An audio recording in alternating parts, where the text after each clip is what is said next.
Okay. క్రీస్తునందు ప్రియమైన దేవుని వర్లారా, ఉదయకాల సమయంలో మరలా దేవుడు తన మాటలను మరి నా ద్వారా మీకు నాకు మరి దేవుడు అందించడానికి దేవుడు ఇచ్చిన మరి సమయాన్ని బట్టి ముందుగా తండ్రి అయిన దేవునికి వందనం తెలియజేస్తూ, మరి అవకాశం ఇచ్చిన ప్రేయర్ టీం వారికి కూడా మరి ప్రతి ఒక్కరికి కూడా క్రీస్తు నామములో వందనం తెలియజేస్తున్నాను. ఆలస్యమైనా కూడా నేను సమయానికే ముగిస్తాను. మనం ముందుగా ప్రకటించిన విధంగా సజీవులు ఎవరు అనే దాని గురించి బైబిల్‌లో మనము కొన్ని సంగతులు ఆలోచన చేద్దాం. సజీవులు చాలా మంది ఉదయం లేవగానే ప్రార్థనలో సజీవుల లెక్కల్లో మమ్మల్ని ఉంచినందుకు మీకు వందనములు అని ప్రార్థన చేస్తూ ఉంటాం. సజీవులు అనగానే లోకంలో ఉన్న వారందరికీ కూడా, భూమి మీద బ్రతుకుతున్న వారందరూ కూడా వారు జీవంతో లేక ఊపిరితో భూమి మీద బ్రతుకుతున్న వారందరినీ చూసి వీరంతా కూడా సజీవులే లేక బ్రతికిన వారే అని అనుకోవటం పరిపాటి. క్రైస్తవులుగా వాక్యం తెలిసిన వారుగా మనము ఈ విషయాన్ని కొంచెం ఆలోచన చేస్తే బైబిల్‌లో ఎవరు సజీవులు, నిజంగా భూమి మీద బ్రతికి ఉన్నవారు ఎవరు అని స్పష్టంగా దేవుడు బైబిల్‌లో మన కొరకు రాయించాడు. మనం ఎప్పుడు చదువుకున్న మాటే మరలా నేను జ్ఞాపకం చేస్తున్నాను. యోహాను సువార్త 5వ అధ్యాయము 25వ వచనంలో,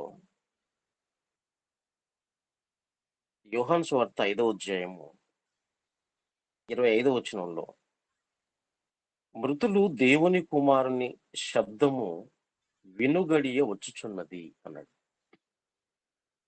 యేసుక్రీస్తు వారు మాట్లాడుతూ, మృతులు దేవుని కుమారుని శబ్దము వినుగడియ వచ్చుచున్నది, ఇప్పుడే వచ్చి ఉన్నది, దానిని వినువారు జీవింతురు అన్నాడు.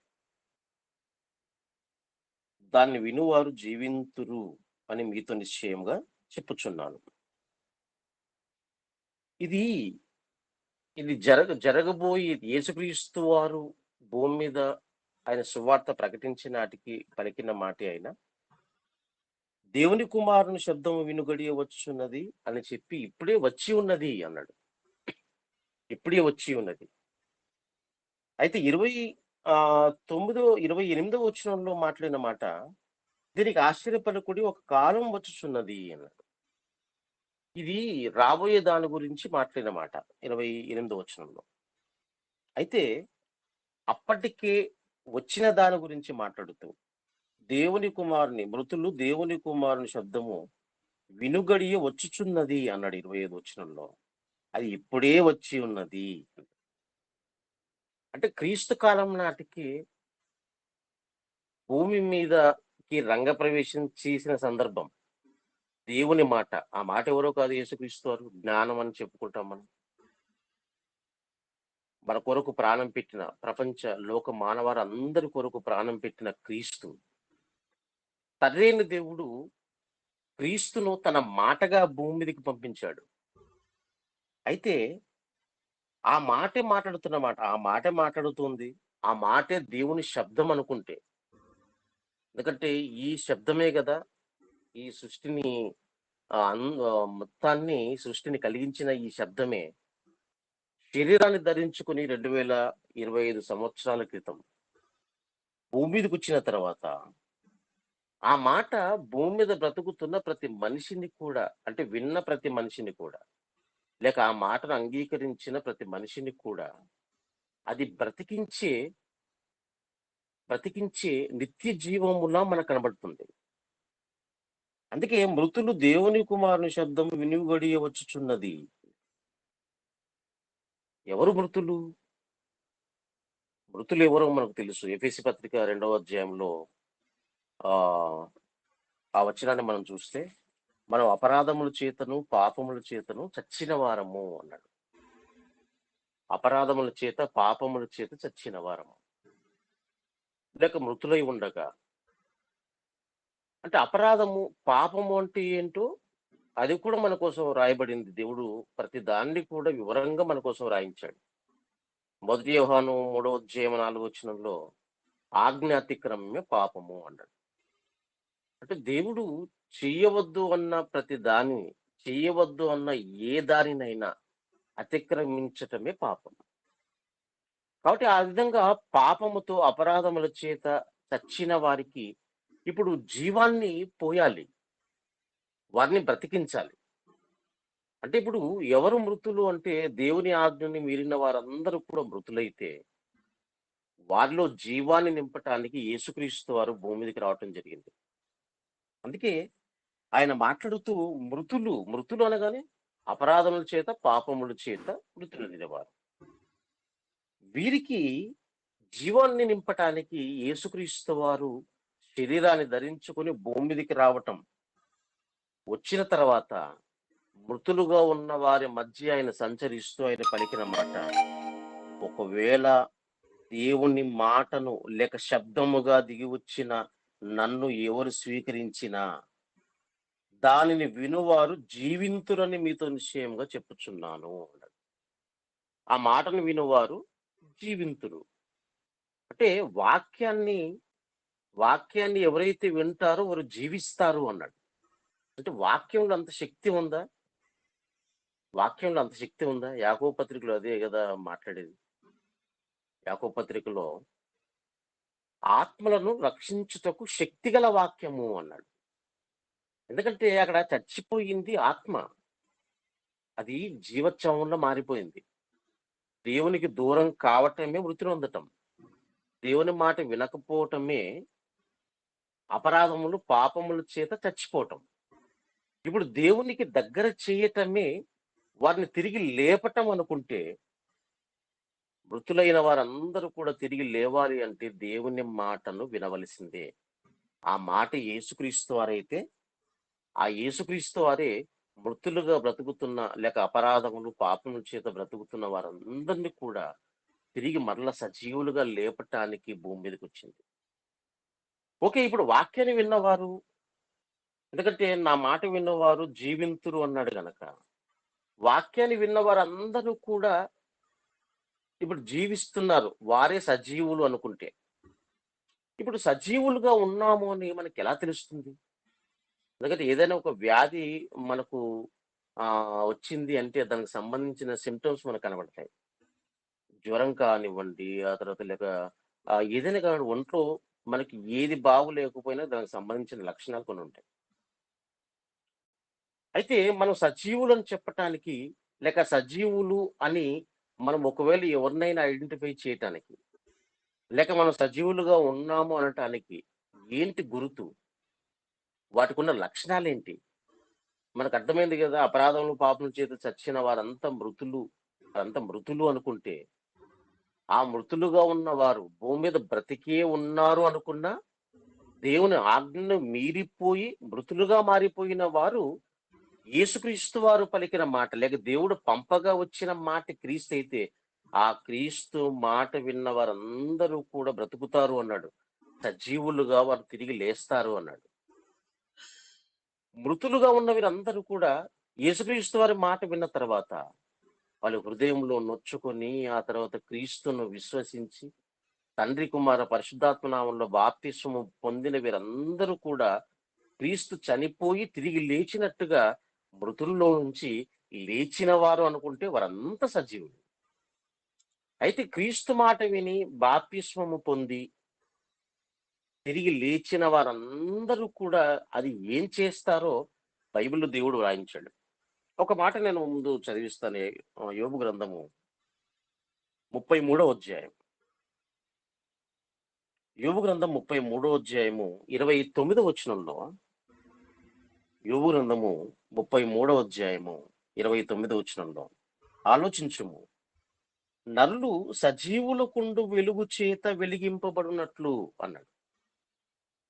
ఆలోచించుము, నరులు సజీవులకుండు వెలుగు చేత వెలిగింపబడినట్లు అన్నాడు. అంటే నరులు, సజీవులు ఇద్దరి గురించి మాట్లాడుతున్నాడు. నరులు, సజీవులు. అయితే సజీవులకు ఏముంటదట? వెలుగు ఉంటుంది అన్నాడు. వెలుగు సజీవులకు ఉండు వెలుగు చేత వెలిగింపబడినట్లు. అంటే సజీవులకు వెలుగు ఉంటే, ఈ వెలుగు చేత ఎవరు వెలిగింపబడాలి అంటే నరులు అన్నాడు. అంటే అపరాధములు, పాపముల చేత బ్రతుకుతున్న లేక మరణించారని చెప్పుకొని బ్రతుకుతున్న నరులున్నారే, ప్రజలున్నారే, వీళ్ళందరూ కూడా వెలిగింపబడాలి. వెలిగింపబడటం అంటే మృతులుగా ఉన్న వీరు సజీవులుగా తిరిగి లేవటం. నరులు సజీవులకుండు వెలుగు చేత వెలిగింపబడినట్లు. అంటే సజీవులు అనగానే ఎవరో మనం చెప్పుకున్నాం గదా! క్రీస్తు మాట విని, క్రీస్తునందు విశ్వసించి, అంటే వీళ్ళు పూర్వం అపరాధము, పాపముల చేత మృతులైన వారుగా ఉండగా, క్రీస్తు మాట విని, క్రీస్తుని విశ్వసించి, బాప్తిస్మము పొంది, తిరిగి లేచిన వీళ్ళందరూ కూడా సజీవులు అనుకుంటే, ఆ సజీవులకు వెలుగుంటదట వెలుగు. అంటే చీకటిలో ఉన్నవారు, వీరు పూర్వం చీకటిలో ఉన్నవారని అర్థమవుతది. చీకటిలో ఉన్నవారు. అందుకే యోహాను సువార్త యోహాను సువార్త ఒకటో అధ్యాయంలో ఆ మాట మనం చదువుకుంటే, యోహాను సువార్త ఒకటో అధ్యాయము 8వ వచనంలో, అతడు ఆ వెలుగై ఉండలేదు గాని, ఆ వెలుగును గూర్చి సాక్ష్యం ఇచ్చుటకు అతడు వచ్చెను. నిజమైన వెలుగు ఉండెను. 9వ వచనంలో. నిజమైన వెలుగు ఉండెను. అది లోకములోనికి వచ్చుచు ప్రతి మనుష్యుని వెలిగించుచున్నది. అది లోకంలోనికి వచ్చుచు ప్రతి మనిషిని వెలిగించుచున్నది. అంటే ప్రతి మనిషిని వెలిగించుచున్నది అంటే, ప్రతి మనిషి కూడా చీకటిలో ఉన్నాడు అని అర్థం. ఇంతకీ చీకటిలో ఉండటం అంటే, ఈ విద్యుత్తు లేక, ఈ బల్బులు లేక, ఈ వెలుతురులు లేక, ఈ చీకటి కాదు. లోక సంబంధమైన చీకటి గురించి మాట్లాడటం లేదు. కానీ జీవిత సత్యం, తన జీవితాన్ని, తన బ్రతుకును దేవుడు ఎందుకిచ్చాడో తెలియని వారు చీకటిలో ఉన్నవారు. అసలు ఈ సృష్టిని దేవుడు ఎందుకు కలిగించాడో తెలియని వారు చీకటిలో ఉన్నవారు. ఇంకా మనం క్లియర్‌గా మాట్లాడుకుంటే కొత్త నిబంధన ప్రకారం మొదటి యోహాను ప్రకారం సహోదరుని ప్రేమించని వాడు చీకటిలో ఉన్నాడు అని అర్థం. తను తోడబుట్టిన వాడి సహోదరుడు కాదు.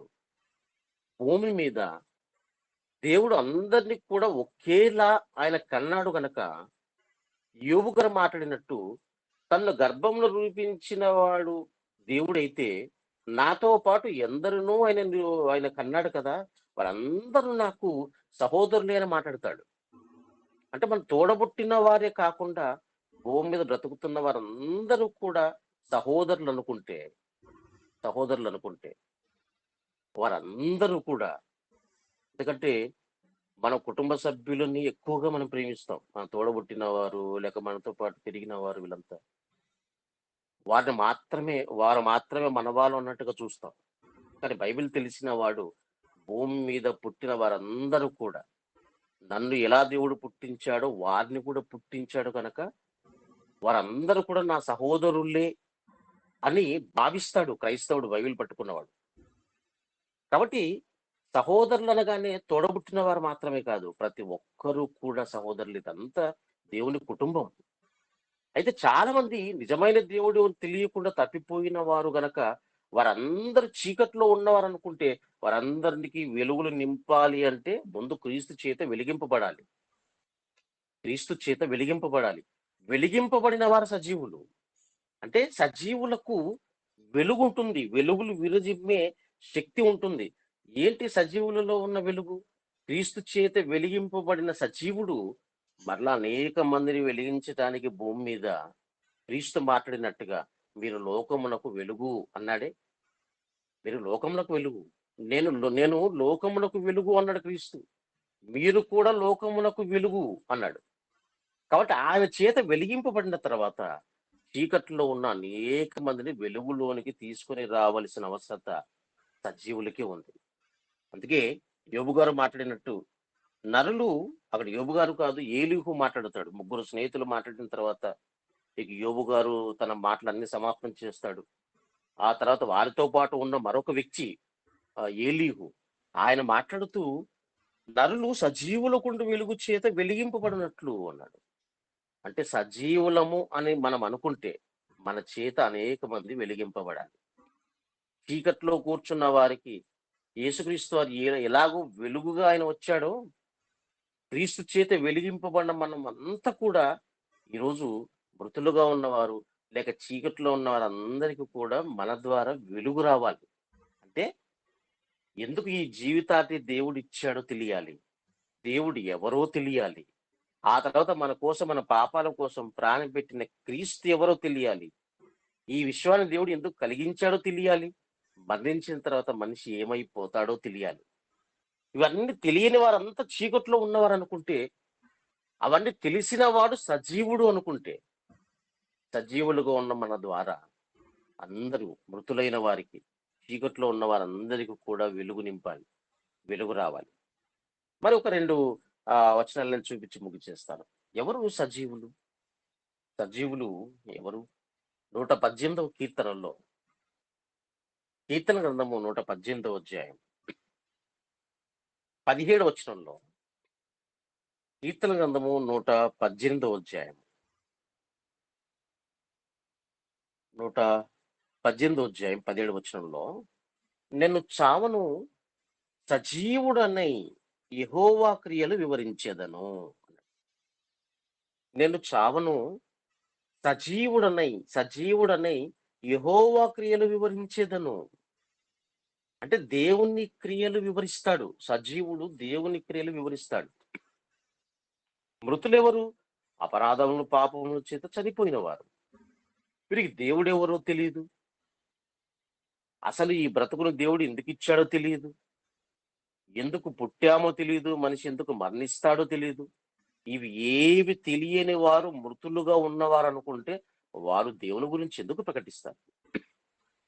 కానీ సజీవులుగా ఉన్నవారు ఎవరు సజీవులు? అపరాధములు, పాపముల చేత చనిపోయి క్రీస్తు శబ్దం, ఆ మాట విని క్రీస్తునందు విశ్వాసం ఉంచి బాప్తిస్మం పొంది సంఘంలోనికి ప్రవేశించి సజీవులుగా మారిన వారు దేవుని క్రియలు వివరిస్తారట. అంటే దేవుని గురించి చెప్పకుండా ఉండలేరు. దేవుని గురించి చెప్పకుండా ఉండలేరు. ఎందుకంటే చెప్పటం లేదంటే చచ్చిపోయాడని అర్థం. చెప్పటం లేదంటే మృతుడుగా ఉన్నాడని అర్థం. చెప్పటం లేదంటే చీకటిలో ఉన్నాడు అని అర్థం. అందుకే ఇక్కడ 118వ కీర్తన 17వ వచనంలో, నేను చావను సజీవుడని యెహోవా క్రియలు వివరించెదను. నేను దేవుని క్రియలు వివరిస్తాను. ఎందుకంటే నేను సజీవుడుగా ఉన్నాను కదా! సజీవుడు.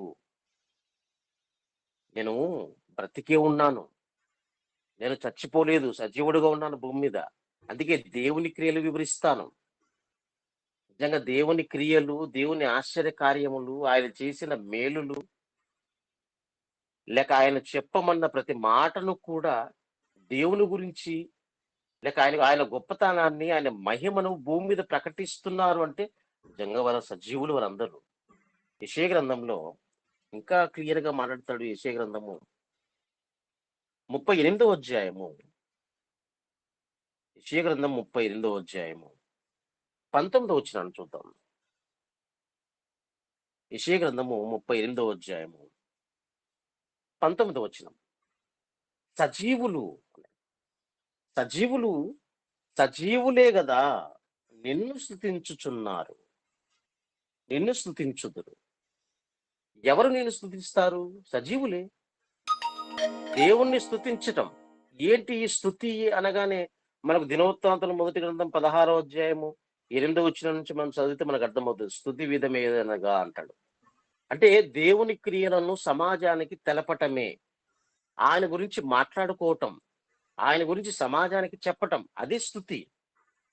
కాబట్టి ఇక్కడ మాట్లాడుతూ సజీవులే గదా! నిన్ను స్తుతించుదురు. నిజంగా ఈ ఉదయకాల సమయంలో మనమంతా సజీవులు అనుకుంటే, దేవుని వాక్యాన్ని వినటానికి ఆసక్తిగా వచ్చిన మనము నిజంగా సజీవులు అనుకుంటే, దేవుని మాటను కేవలం వినటమే కాదు, ప్రకటిస్తారట. దేవుణ్ణి స్తుతిస్తారు. స్తుతించటం అంటే దేవుని గురించి సమాజములో ప్రకటన చేయటం. దేవుని గొప్ప కార్యములను ప్రకటించటం. అదే స్తుతించటం. అందుకే ఎవరు స్తుతిస్తారు? ఎవరు దేవుని గురించి గొప్పగా మాట్లాడుతారు? సజీవులే కదా! నిన్ను స్తుతించుదురు అని చెప్పి కింద ఈ దినమున నేను సజీవుడనై నిన్ను స్తుతించుచున్నాను. ఎందుకు నేను స్తుతించుచున్నాను అంటే సరిపోతది గదా! స్తుతిస్తున్నాను అంటే భూమి మీద బ్రతికే ఉన్నాడు అని అర్థమైపోతుంది గదా మనకు. భూమి మీద బ్రతికిన వారే కదా దేవుణ్ణి స్తుతించేది. కానీ సజీవుడనై అని ఎందుకు ఆ పదాన్ని వాడాడో తెలుసా? నేను దేవుని గురించి స్తుతిస్తున్నాను. దేవుని గురించి మాట్లాడుతున్నాను అంటే నేను బ్రతికే ఉన్నాను. దేవుని గురించి మాట్లాడని వారు, దేవుని గురించి, దేవుని గొప్ప కార్యముల గురించి సమాజానికి తెలపని వారు, లేక దేవుని స్తుతించని వారు అనుకుంటే వారంతా మృతులుగానే పరిగణింపబడతారు. లేదంటే నేను బ్రతికే ఉన్నానంటావా? అయితే చెప్పు దేవుని గురించి. దేవుని గొప్ప కార్యాలు, ఆయన నామాన్ని గురించి ప్రకటన చెయ్యి. ఆయన గురించి పాడు. లేక ఆయన గురించి ప్రకటిస్తున్న వారికి సహకారుగా ఉండు. వీళ్ళంతా సజీవుల కిందకే వస్తారు. చేస్తున్న కార్యక్రమాలన్నిట్లో మనం పాలుభాగస్తులవుతున్నామా? దేవుని మాటకు స్పందిస్తున్నామా? ఆ దేవుని మాటను కేవలం వినటమే కాకుండా సమాజానికి మనం చెబుతున్నామా? అయితే సజీవులముగా ఉన్నాం. మనమంతా సజీవులం. అందుకే ఇక్కడేమన్నాడు? సజీవులు సజీవులే గదా! నిన్ను స్తుతించుదురు. ఈ దినమున నేను సజీవుడనై నిన్ను స్తుతించుచున్నాను అని చెప్పి కింద ఒక మాట మాట్లాడతాడు. తండ్రులు కుమారులకు నీ సత్యము తెలియజేతురు. ఎందుకంటే దేవుడే నన్ను రక్షించువాడు. తండ్రులు కుమారులకు నీ సత్యము తెలియజేతురు అన్నాడు. అంటే సజీవులు తమ కుమారులకు సత్యం అంటే నీ వాక్యమే సత్యం. కాబట్టి సజీవులుగా ఉన్నవారు తమ కుటుంబాన్ని కాపాడుకుంటారు. పిల్లలకు వాక్యాన్ని చెబుతారు. పిల్లలకు వాక్యాన్ని ప్రకటిస్తారు. పిల్లల ముందు కూర్చొని వాక్యాన్ని చేతపట్టి పిల్లలను వాక్యంలో పెంచుతారు. సజీవులు. మృతులుగా ఉన్నారా? అయితే పిల్లల్ని పట్టించుకోరు. అపరాధములు, పాపముల చేత చచ్చిన వారు ఎలాగో క్రీస్తును నమ్ముకొని మేమంతా క్రీస్తుని విశ్వసించిన వారం అనుకుంటున్న వారు కూడా పిల్లలకు వాక్యం చెప్పకుండా, లేక దేవుని అద్భుత కార్యములు, ఆయన చేసిన గొప్ప కార్యాలు, ఆయన చేసిన మేలులు వీటన్నిటిని సమాజానికి ప్రకటించకుండా ఉన్న వారందరూ కూడా సజీవులు ఎలా అవుతారు? పిల్లలకు వాక్యం నేర్పించని వారు సజీవులు ఎలా అవుతారు? సమాజానికి దేవుని గురించి ప్రకటించని వారు సజీవులు ఎలా అవుతారు? అందుకే సజీవులకున్న లక్షణాలు వీరు వెలిగిస్తారు. లోకాన్ని వెలిగిస్తారు. ఎందుకంటే చాలా మంది చీకట్లో ఉన్నారు గదా! చీకట్లోనే ఉన్నారు. కానీ అగ్నిగుండంలో ఉన్నారు. ఎందుకంటే అగ్నిలో నుంచి కొంతమందినైనా కాపాడండి అంటాడు కదా! అగ్నిలో నుంచి కొంతమందిని రక్షించండి. అంటే అగ్నిలో ఉన్నారు, చీకటిలో ఉన్నారు. ఏంటి చీకటి? దేవుని గురించి తెలియని పరిస్థితి. కాబట్టి అది చీకట్లో ఉన్నవారు, మరణ ఛాయలో ఉన్నవారనుకుంటే, మరి వారందరికి వెలుగు నింపేది క్రీస్తే అయినా, ఆ క్రీస్తు చేత వెలిగింపబడిన వారు సజీవులనుకుంటే, ఆ సజీవులు మరణ ఛాయలో ఉన్న వారందరిని కూడా వెలుగులోనికి తీసుకొని రావాలి. వేరే వారికి ప్రకటించటం కాదు. కుటుంబాన్ని కూడా వాక్యంతో నింపటం. లేక కుటుంబంలో ఉన్న కుటుంబ సభ్యులను కూడా వాక్యముతో పెంచటం. వాక్యాన్ని నేర్పించటం. దేవుడు చేసిన అద్భుత కార్యములు సమాజానికి ప్రకటించడంతో పాటు పిల్లలకు కూడా ప్రకటించి దేవుని యందు భయభక్తులు పుట్టించి ఈరోజు ప్రతి ఒక్కరిని కాపాడుకోవాలి అని చేసే ప్రతి ప్రయత్నం ముందే నీ మనసులో ఈ ఆలోచనలు ఉన్నాయంటే మనమంతా సజీవులమే. కేవలం ప్రార్థనతో నేను సజీవ లెక్కల్లో ఉంచినందుకు వందనములు అని చెప్పటం కాదు. దేవుని గురించి మాట్లాడటం, దేవుని గురించి కుటుంబాన్ని పెంచుకోవటం, సమాజానికి దేవుని గురించి చెప్పటం. అందుకే ఆఖరిగా మత్తయి సువార్తలో కూడా యేసుక్రీస్తు ఒక మాట అంటాడు. 5వ అధ్యాయము మత్తయి సువార్త 5వ అధ్యాయంలో ఆఖరి మాట నేను చదివి ముగించేస్తాను. 5వ అధ్యాయము 16 వచనంలో, మత్తయి సువార్త 5వ అధ్యాయం 16 వచనంలో, మనుషులు మీ సత్క్రియలను చూచి పరలోకమందున్న మీ తండ్రిని మహిమపరచునట్లు, మనుషులు లోకంలో ఉన్నవారు మీ సత్క్రియలు అన్నాడు. సత్క్రియలు అంటే సత్యము ప్లస్ క్రియలు. సత్క్రియలు. అంటే వాక్య సంబంధమైన పనులు. మీ సత్క్రియలు చూచి పరలోకమందున్న మీ తండ్రిని మహిమపరచునట్లు, మీ తండ్రిని మహిమపరచునట్లు. అంటే మనము చేసే సత్క్రియలు చూచి వారు పరలోకమందున్న తండ్రిని మహిమపరుస్తారట. చూసారా? మనము సత్క్రియలు, సత్య సంబంధమైన క్రియలు చేయటం వలన దేవుని మహిమపరుస్తున్నాం అనుకుంటే, దానికి తోడు మనము చేసే సత్క్రియల వలన దేవుడు మహిమ పొందుతున్నాడు అనుకుంటే, అది చూసిన వారు కూడా పరలోకమందున దేవుని మహిమపరుస్తారట. చూసారా? మనం చేసే ఒక మంచి పనికి ఇక్కడ వాటిని చూసిన వారు కూడా పరలోకమందున తండ్రిని మహిమపరిచే పరిస్థితి ఉంది. అందుకే మీ సత్క్రియలు చూచి పరలోకమందున మీ తండ్రిని మహిమపరచునట్లు వారి ఎదుట మీ వెలుగు ప్రకాశింపనీయుడి. మీ వెలుగు అన్నాడు. మీ వెలుగు అంటే క్రీస్తు చేత వెలిగింపబడిన వారందరూలో కూడా క్రీస్తు విరజిమ్మన లేక క్రీస్తు ప్రకాశం మనలో ఉంది అనుకుంటే దాన్ని మనుషుల ఎదుట ప్రకాశింపనీయండి. మనుషుల ఎదుట మీ వెలుగును విరజిమ్మండి. ఏంటిది ప్రకాశించటం అంటే? సత్య సంబంధమైన క్రియలు చేయటమే సత్య సంబంధం. సత్యం అంటే వాక్యం. ఆ వాక్యమే క్రీస్తు అయితే, క్రీస్తు మనకు అప్పగించిన బాధ్యత ఇదే కదా! సర్వ సృష్టికి వెళ్లి సువార్తను ప్రకటించండి. చాలా మంది చీకట్లో ఉన్నారు, మరణ ఛాయలో ఉన్నారు, ఏమి తెలియని పరిస్థితిలో ఉన్నారు, అజ్ఞానులుగా ఉన్నారు.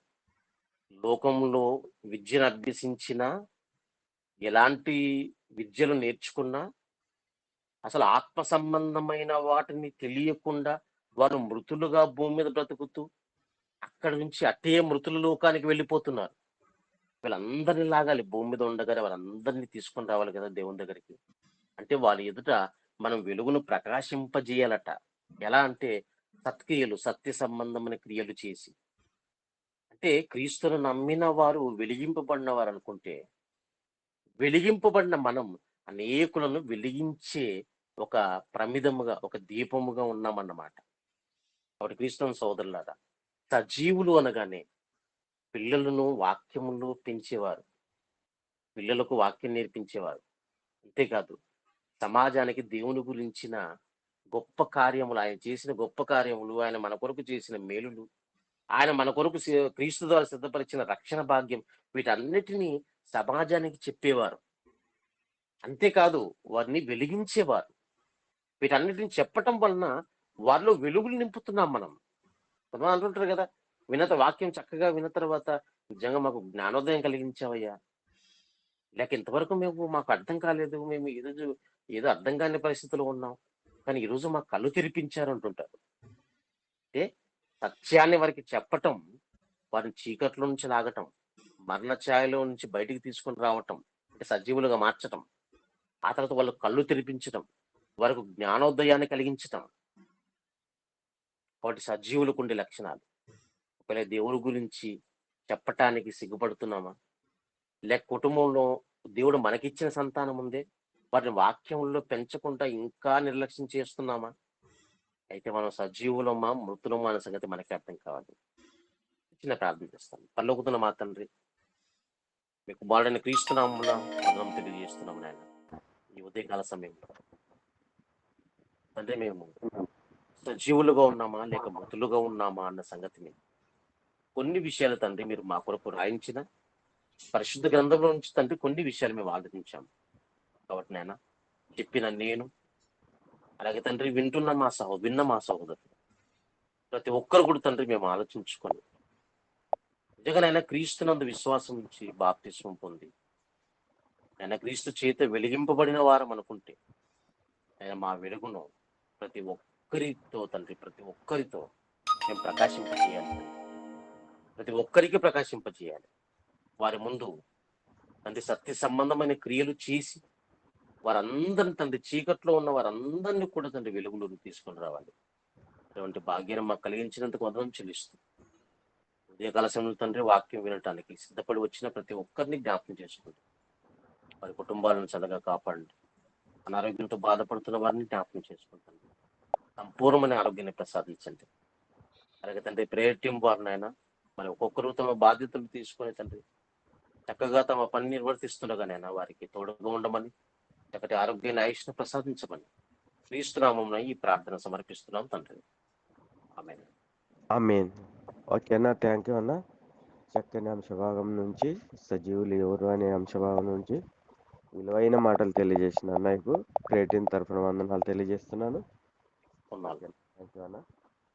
మరి చివరి ప్రార్థన, మరి ఆశీర్వాదంతో కార్యక్రమాన్ని ముగించుకుందాం. సునంద మన చివరి ప్రార్థన చేయండి. మరి రాజేష్ అన్న ఆశీర్వాదం ఇస్తాడు. పోల్కాల్ ఏసన్న ఉన్నాడు, ఏసన్న చేస్తాడు. ఓకే, పెద్ద మనిషి. ఏసన్న గారు అన్న వందనాలన్నా. వందనాలన్న. చివరి ప్రార్థన చేయండి. సరే సరే, మంచిది. ఓకే. ప్రార్థన చేసుకుందాము. మమ్మల్ని మిక్కిలిగా ప్రేమిస్తున్న మా ప్రియ పరలోకపు తండ్రి,